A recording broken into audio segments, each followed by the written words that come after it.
It's not how much money you make that will determine whether you become wealthy or not. It's what you do with the money you make. Like if you make $100,000 and then you go out and you spend all $100,000, you're broke.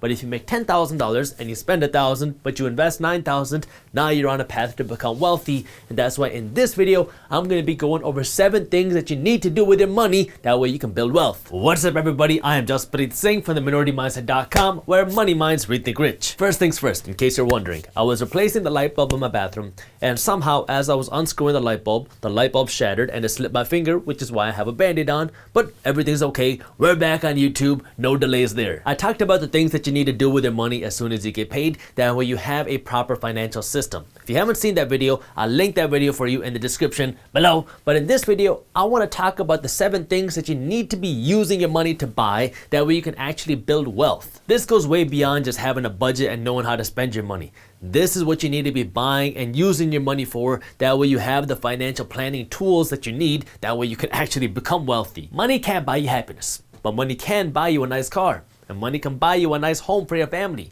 And money can buy your spouse a nice vacation. And money can buy you some extra guac. But before you can get the freedom that money can buy you, you need to know where your money needs to go before you put your money towards all of your wants. And we all know that guacamole is definitely a need. That's why in this video, I'm going to be going over the 7 places that your money needs to go, not including guacamole. That way you can build your wealth. But before we get into that, I need you to do me a quick favor and smash that thumbs up button below without cutting your finger. The first place your money needs to go is obviously your basic needs. This is your car, your house, your food, your water, your basic necessities that you need in order to survive. The thing that you really got to do here is you got to really draw a line to understand where your real needs are and where your wants start. My cousin's friend just graduated college and he got this new position in Phoenix. So he flew out to Phoenix, got this new job. The only problem was he needed a car to get to and from work, and he didn't have a lot of money to buy a new car.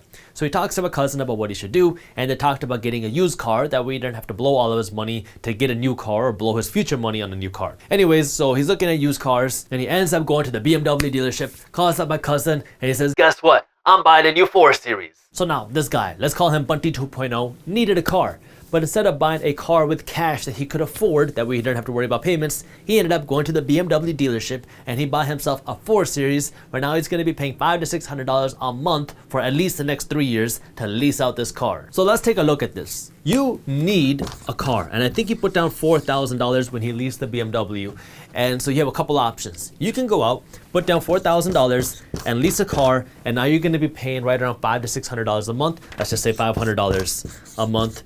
And this is now a payment scheme that you're starting. Once you lease a car, at the end of the lease, what are you going to do? Well, you're going to want to lease another car or buy another car, because at the end of the lease, all these car companies are going to tack on a whole bunch of fines and fees if you don't take another car from this company. So it's very unattractive to go out and buy a different car somewhere else or buy something that you can afford with cash. So when people start this payment scheme, they stay on this payment scheme forever. So now let's assume that now you're going to be paying this $500 a month every month for the next 30 years. After 30 years, what's going to happen? You're going to be left with nothing. Even if you own your car after 30 years, you're going to own a car that's really worth nothing because your cars aren't worth anything. But if you took this $4,000 and you bought yourself a used car with cash, a good working condition car, now you have this $4,000 car, you have no monthly payments. What you can do is instead take this $500 a month and invest it. And if you took this $500 a month and you invested it, and you could get a reasonable 7% annual return on your money. So you're just throwing your money in the stock market and you're hoping to get a little bit below average return. So we're not even talking about beating the market or even trying to meet the market. We're talking about a little bit below average. You just get a 7% return, and you do this for the next 30 years, you're gonna have something like $600,000 in your account on the side, just because you used this money to pay yourself instead of using this money to pay your car company. And so this is where you got to decide what's your need versus what's your want. You need a car. You just want a BMW. Now, don't get me wrong here. I want you to drive a nice car. I love nice cars. I really like BMWs. But you got to decide what your goal is right now. Are you trying to flex on Instagram, or are you trying to become wealthy? Because these 2 things are going to give you 2 financially different results. If you're just trying to flex on Instagram, then sure, blow your money on a car. But if your goal is to become wealthy, then screw the car right now. Go invest this money into yourself and buy something beat up that is working. That way you have this money every single month that you can invest into yourself. That way you can build your wealth. Once you are ready, then go out and buy yourself whatever car you want because you can afford it without worrying about the price, because now you're building that wealth, or you've already built that wealth. This is where you got to really dig deep and figure out, what do you really need and what do you just want? Because every dollar that you're spending on things that you don't need is a dollar that you cannot invest back in yourself. Now, you got to understand here also, the goal is not to live small for the rest of your life. I don't want you to be the super frugal person who's just pinching pennies, because at the end of the day, a penny saved is just a penny. I just want you to understand that right now, the easiest way to have some extra cash is just by not spending all of your cash. And so if you can understand how to live below your means, that way you have some extra cash, now you can put this money to work to help build you wealth. Now, again, I don't want you to just live small. I want you to work to grow the pie, because there's a limit to how many pennies you can pinch and how small you can live, but there's no limit to how much money you can earn. But the first step to being able to build this wealth is you got to stop blowing all your money on things that you don't need. That way you have money to buy things that will actually build you wealth. The second place your money needs to go is towards your savings, but you got to make sure you're doing this the right way. Growing up, I was always told that if I wanted to become wealthy, the way you do that is by making a big salary and then you save as much money as possible. Turns out that's a big lie. You will never become wealthy by just saving your money. When you save your money is just sitting flat. It's not growing. While at the same time, the value of your savings and your dollars are losing value and being diluted because of inflation. That's why when we talk about saving money, you want to make sure you're saving your money the right way and the smart way, not the majority mindset way. For the majority of people, saving money is the path to freedom, because when you save your money, now you have this big bank account, hopefully, that you can now use to go and buy things with. The only problem with that is if you could go out and save $100,000, you might feel rich, but $100,000 today is not going to buy you what $100,000 could 50 years ago. And $100,000 in 50 years will not be able to buy you what $100,000 can today. 50 years ago, if you had $100,000, you would be able to buy what $600,000 can buy you today. And in 50 years from now, $100,000, depending on what inflation is, might only be able to buy you half or a quarter of what $100,000 can buy you today. When I save my money, I'm only saving money for three things. I'm saving money for emergencies, I'm saving money for a big purchase, or I'm saving money for an investment. You gotta have a savings account with some cash in there, because when an emergency happens, because that's life, you want to make sure you have cash to fall back on. That way when your car breaks down or your AC breaks, you don't got to go into debt to fix the problem. A good savings fund should have something like 3 to 12 months worth of expenses. So depending on what your risk tolerance is, that's where you kind of want to have the savings fund be. Second, you want to save for big purchases. If you want to buy a brand new car, or you want to buy yourself a new home and you need a down payment, or you want to buy a big TV, these things cost money and you got to save money in order to do that. You have to treat these two savings accounts differently, because the last thing you want to do is use your emergency money to go out and buy a TV. Do not mix these accounts together, because these need to be separate. And third, you should save your money for investments. I have a separate account where I have cash that I'm waiting to invest. I'm always looking for investment deals, whether it's on the stock market or whether it's real estate. And when I find a good opportunity, this is the cash that I use to go and buy it. I'm not using my emergency money. I want to use my investment money for that, which is why you want to keep this separate. And this brings me to number 3. The third place you need to invest your money is in your investments. Your investments are things that are going to pay you for owning them, because now when you have some extra cash, there's a couple of things that you can do. You can go out, you can go shopping, buy yourself a brand new wardrobe, which isn't going to make you any money, or you can take this extra cash and you can invest it into a company or invest it into a property that is going to pay you for owning it. At the very bare minimum, you have to own some stocks or real estate. If you want to invest other places like crypto and forex and commodities, gold and silver, fine, but make sure you at least own some stocks and real estate. The whole idea behind investing your money in stocks is, instead of you taking your money and going out shopping in the mall and spending all your money in stores, you're taking your money and you're buying a piece of the store company. That way, as stores make more money, so do you. It's essentially a way for you to stop being just a consumer and spending all your money to make everybody else rich, and for you to start being a producer. That way now, when companies make money, you're one of the people that's benefiting, because if the company makes more money, so do you. With real estate, it's a little bit different. With real estate, you own something physical and tangible, because when you invest your money in the stock, you just get a paper certificate saying that you own shares of a company, but if the company goes bust, then you own nothing. Real estate, on the other hand, when you buy a property, you own land, you own a building, you own bricks, you own windows, so you own something that you can see, feel, and touch, and it creates income, because if you buy a property, you can have a family living there, and they'll pay you rent every single month for living in your your property. So now you own something real that you can see and feel, and you're creating income. And the whole hope is if you're buying a property in a good area, the property value is going to go up and so will your rents. So you're creating income and you own something physical and tangible. Stocks and real estate are both good investments. I have my money in both. I prefer real estate just because I like the income that I can create and I like the idea of owning something real, but I also have money in the stock market. And so you got to really just figure out what your goals are and what helps you do that. The fourth place your money needs to go is asset protection, because as soon as people realize you have money, they're going to try to take their hands and put it in your pocket and take some of your money and keep it for themselves. You don't want to let that happen, which is why you want to put up a shield, asset protection, to protect yourself and your family. Now, while I am an attorney, I'm not your attorney, so if you have specific legal questions, make sure you talk to a professional in your area. First thing you gotta do is you gotta have some estate planning. The whole idea behind this is if you're building wealth, you're gonna have money, and when you die, you gotta know where this money is gonna go, because if you do not tell this money where to go, then your family is gonna be fighting for who gets the money. If you want to avoid those fights, plan ahead, do some estate planning. There's a couple things you can do. You can get a will, you can get a trust.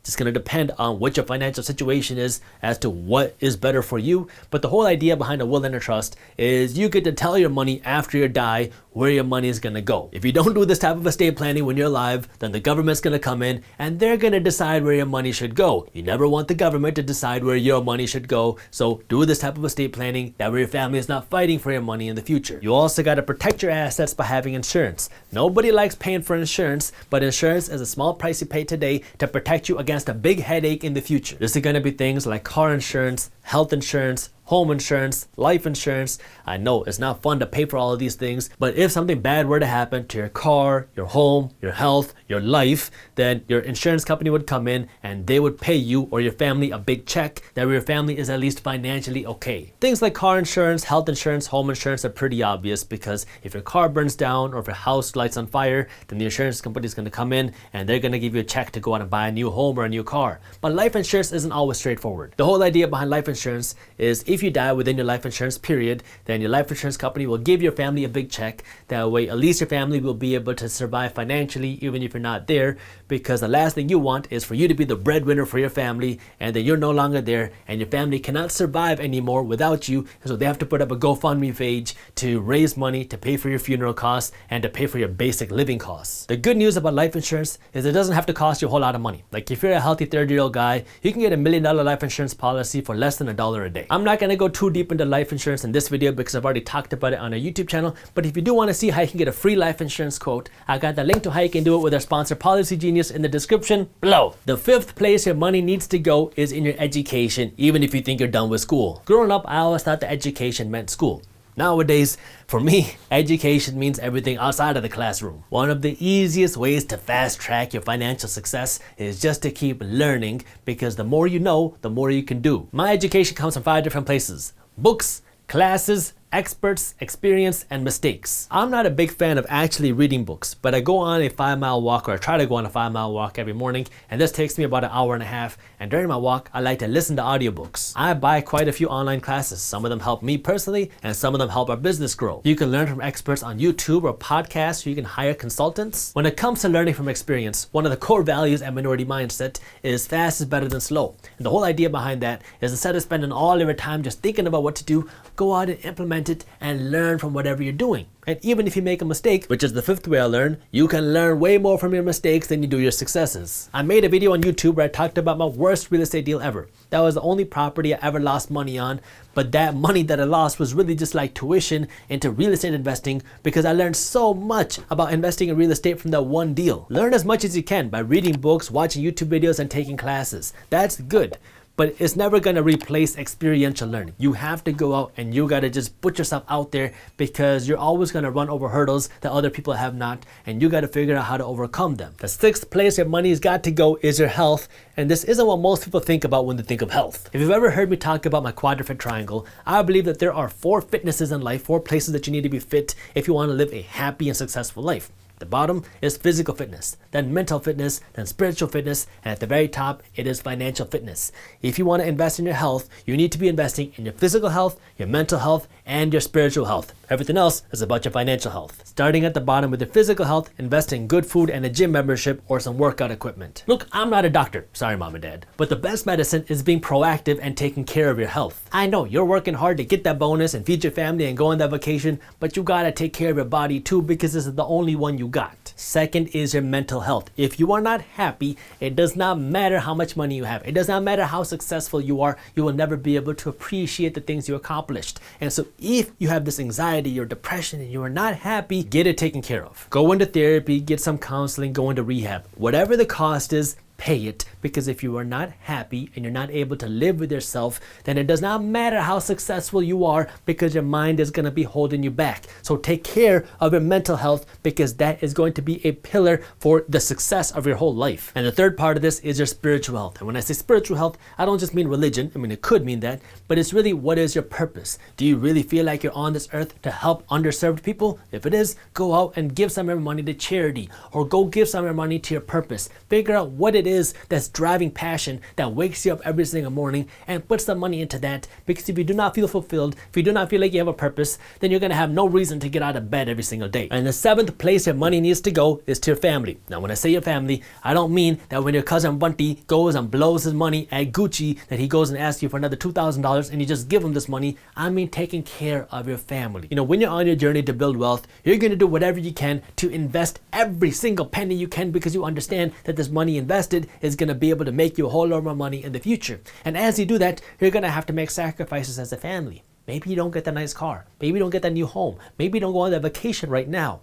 But as you really start to build this financial foundation and this financial wealth, reward your family. Take your family and your kids on a nice vacation. Buy your spouse something nice because of what they put up with. I know it is hard building wealth. You gotta make sacrifices. But as you start to see the success, don't just live frugal in the sense that you never enjoy your money for the rest of your life. Money only has value if you spend it, and support the people that supported you. So as you start to build your wealth, make sure you take care of your family too. If you enjoyed this video, here's a video on how to spend your money as soon as you get paid. And while you're at it, join our free finance and business newsletter. And as always, keep hustling.